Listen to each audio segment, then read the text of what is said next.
Present day, a warm welcome for you all and welcome to the program I made. So we were discussing about numerous topics in our previous episodes as well. So today also we have concentrated one more specific area for you all to give a thorough understanding. And today also to do the honors with us, we do have Dr. Chandra Jayasuriya, consultant ENT surgeon. Madam, thank you very much for taking part in this discussion. Today with Madam, we are going to discuss about the vertigo condition, and that is a common thing. And let's initiate the discussion. Madam, what is this vertigo?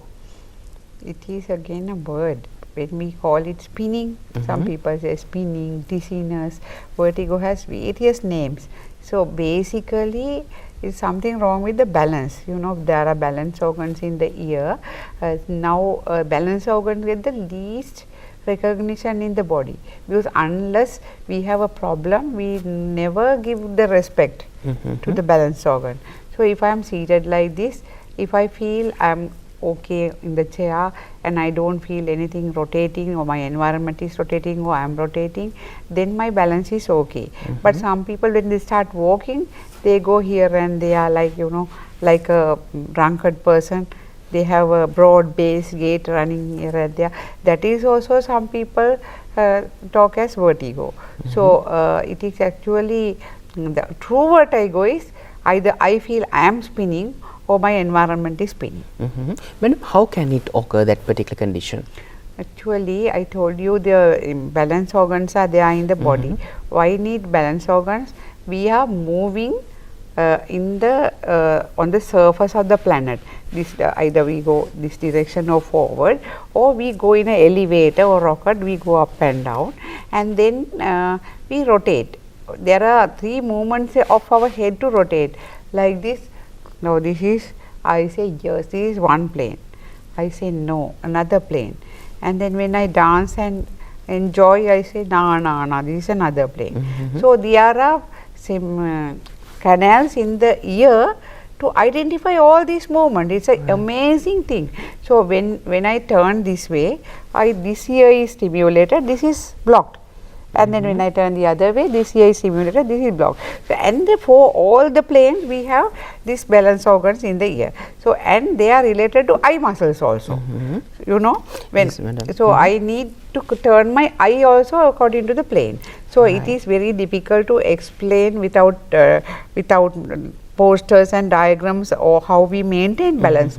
But what I am saying is, it is mainly to identify what we do, whether we are going up and down, or we walk, or we turn, and then our position in the environment. That is how we understand. But no, as I told, we don't get the due recognition, because we don't know there is a system even. Until I started doing ENT, I also did not give any respect to this field. So, yeah, so and then I was mesmerized by the arrangement in the brain, this vertigo Condition. Yes. Yes. Madam, and normally often in thermal clinics you might have this particular so-called exposure in the great manner.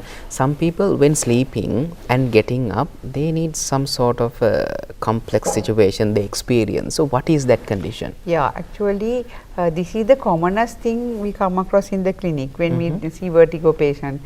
Elderly patients are more affected with this condition than small children, but any age group can get affected, mainly young middle-aged people and elderly people.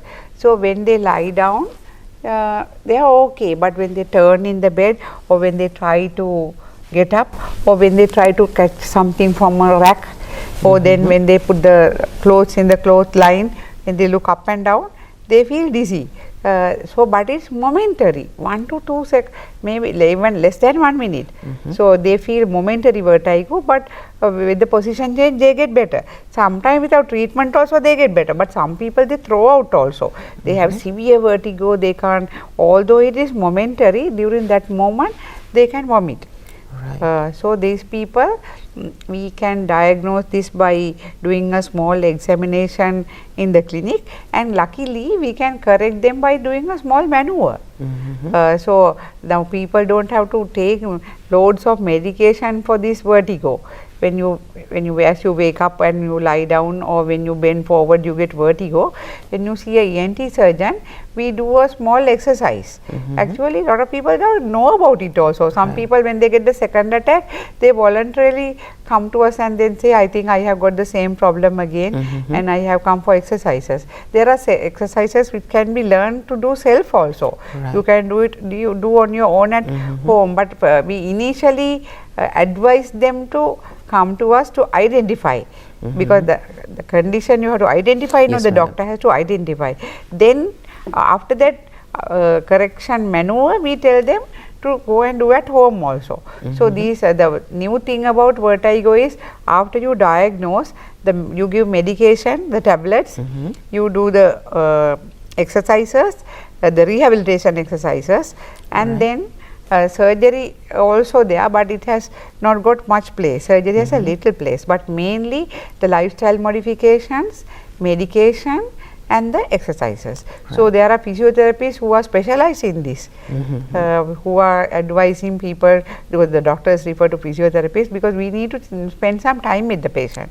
So I feel I can't teach all the exercises in one go, and no one will do like that also. So we have to gradually teach them how to do. Right. Okay, madam, when it comes to a certain condition where a person is hearing a big sound or like a loss of hearing, will this affect this vertigo condition? Yeah, now during exposure to loud sounds also, inner ear can get damaged. Now there are conditions in the ear, you get deafness, noises in the ear, vertigo together. So that the condition is called Meniere's disease. It is not very, very common, but the common one which is affecting vertigo is migraine. Do you have migraine? No, I think. But nowadays lot of young people have migraine. Why? Because they are using the hand phone, the devices. Now as we mentioned, deafness also can be caused by these recreation gadgets. Same, the vertigo also can be precipitated because the patients are, the people are wearing these gadgets, they are exposed to light. When you are exposed to very powerful light, migraine can be precipitated. Migraine is one of the commonest cause of vertigo in young people. Now we talked about earlier elderly people. Yes, no? madam. Young people, vertigo, commonest condition, especially young females, because females are more prone to get migraine than elderly, I mean males. So how do we know someone has migraine? I will explain, because it's very important to suspect that I have migraine. That should be suspected by the same individual. So if you have migraine, usually you have past history of headaches. Vertigo can happen without headache, but if you are a migrainous individual, then you can have vertigo. It can last from seconds to hours. Sometimes even it can last more than one day also. But how do you know this is migraine? You will have photophobia. That means you don't like the light. And phonophobia, you don't like the loud sounds. When you hear loud sound, you get headache, and vertigo also can be precipitated. So you can have phonophobia, photophobia, you can have vertigo, you can vomit, and then past history of headache, you have family history. This runs in the family. So family history, and I told you this is very common among young females. So if they are on oral contraceptive medication, they can get migraine. So this is very important to suspect migraine in an individual with vertigo in a young person. Why? Because this can be easily treated with medication and the lifestyle modification. If I tell you few lifestyle modifications, you have to limit the time with the devices, and you can use the blue light cancellation spectacles. Yes, madam. So if the blue light is not there, you are more comfortable, and then you can use the time, reduce the time of exposure. You must wake at the same time and go to bed at the same time. You can't have weekend days. Usually young people oversleep, no? Yes. You can't do that. Every day you have to wake up on the same time and go to the bed on same time. And meals also very important. If you miss your meals, you will get migraine. Traveling is very, very precipitating your factor of your migraine. So we tell these people these are the triggers of your condition. Trigger. Yes, So madam. these factors trigger your cause, migraine. So we can identify triggers by writing a diary. So nowadays the migraine management, migrainous vertigo management also, we have to write a diary. Right. Then you write everything about your episode. Then you identify a pattern. Okay, when I do this, I get vertigo.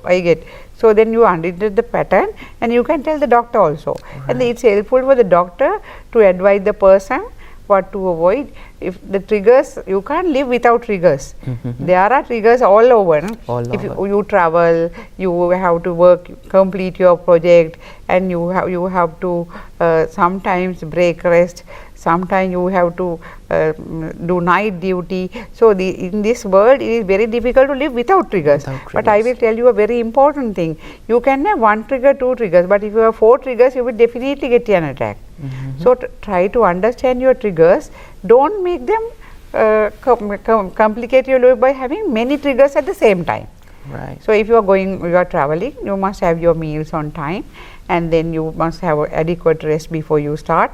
Like that, you can manage your own illness. So that is all about migraine. Migraine. And madam, like when it comes to this particular vertigo condition, we discuss numerous things, like a big sound is heard and there might be a loss of hearing, and in contrast with the sleeping thing we discussed, and the headache like thing that appears with high light intensity of lights and sounds. And madam, like what happens with the stress condition, with it relates with this?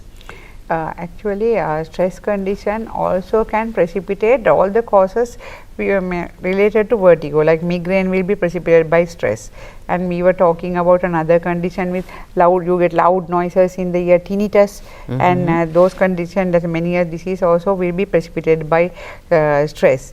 But stress as such does not cause vertigo. It does not cause vertigo, but you can get thing called cervicogenic vertigo, when your neck muscles are under spasm and you have spondylosis conditions like that. Then you can get, sometimes you are reluctant to move your neck, you have stiff neck, then sometimes you can get vertigo. But stress like does not cause vertigo. Spondylosis Yes, condition. cervical spondylosis condition can cause vertigo.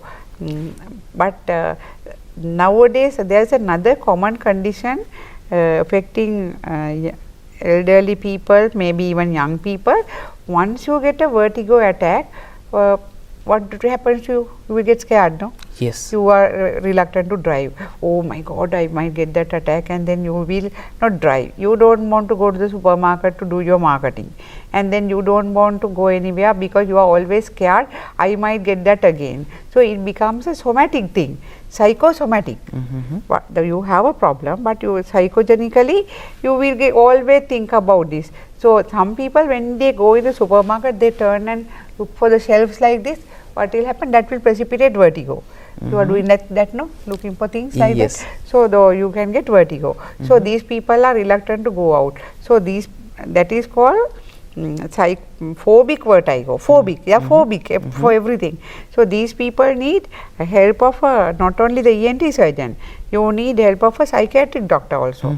So in this vertigo condition, diagnosis and treatment, many specialists are involved. Right. To name you the few, ENT surgeon, eye surgeon, because I told the vision problems can cause this, and the psychiatrist, as I told you, people get scared and they are reluctant to face the society, and the neurologist, because you know the nerves are involved. And I forgot to tell you the cardiologist also. You might think, why the cardiologist? Yes. Why the cardiologist? Because the brain blood supply. Sometimes the brain blood supply can get affected, and then the patient might say, patient is giving momentary loss of consciousness. What is momentary loss of consciousness? A blackout. So vertigo is a term. Some people don't diagnose vertigo. They have a confusion with the fainting attack. Right. So we have to know what is fainting attack. Fainting attack is for a moment the brain blood supply get affected. So then what you feel?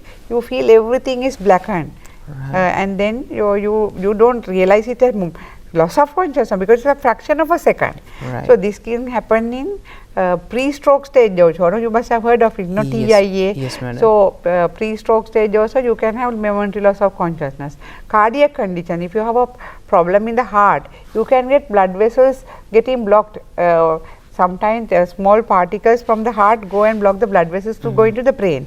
So any patient with vertigo, then the ENT surgeon, we take the history also takes some time, and then the patient has to be examined in the bed, in the chair, as well as walking. They have to walk also. So examination will take some time. Right. Then after complete examination, I usually select this whether this patient has a neurological problem, ENT problem, eye problem, or cardiologist problem. So we sort out, and then we have to refer to the relevant specialist, because you know vertigo is not going to kill you, but if you have a brain condition, it is going to kill you. So we have to identify what is affecting the brain also. Right, madam, you explained numerous disciplines, numerous conditions, like numerous specialists need to integrate to control this specific condition. But now when it comes to the ordinary layman, people mostly have those diabetes, high blood sugar, cholesterol and hypertension. You explained about cardiovascular risk as well. So diabetes, cholesterol and those conditions, is there any particular relationship? Yeah, that is a very good question, because when we have diabetes and hypertension and cholesteremia, high cholesterol level, you know, our blood vessels get a sediment of this deposited in the blood vessels. So blood vessel lumen become smaller. So suddenly these blood vessels can get blocked, and you can end up with sudden loss of hearing, sudden vertigo.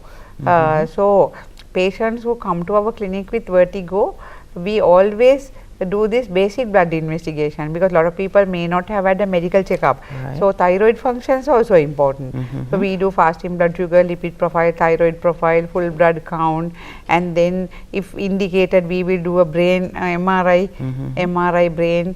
All these we have to do. Madam, just interrupting in the middle, apologies. We in our previous episode we just checked the hearing test. Like you told about the ENT surgeon is also correlating with this. So can we just perform that test also for this? We have to. We have to, because basic blood investigation, then the audiogram, pure tone audiogram is a must. What is pure tone audiogram? We give the sounds to the patient, and he is either pressing a button or raising the finger if they can hear the sound. So because the inner ear is related to hearing as well as balance. So if condition is affecting the balance, it might affect hearing also. So we have to always check the person's hearing. So it is a must. Any vertigo patient, that is how the ENT surgeons are involved. Right. So we have to do the audiogram. Then if the audiogram is normal, we are little happy, because we know that part of the inner ear is normal. Normal, right.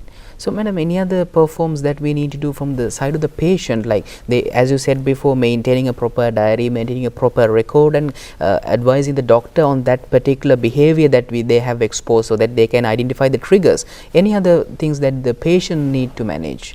Yeah, now if you have a vertigo condition, even the household we have to change, because the safety measures. Yes. Patient has to maintain the safety measures by not to climb the chairs, and then suddenly you can fall, and then you can use a walking stick, walking aid, because if you wear a walking aid, then you feel confident. Why? When we are walking, we are doing this, no, one leg up, one leg down, like this. Yes. So maintaining balance with one foot is not easy. So then we can have a walking aid, then it's like having another leg.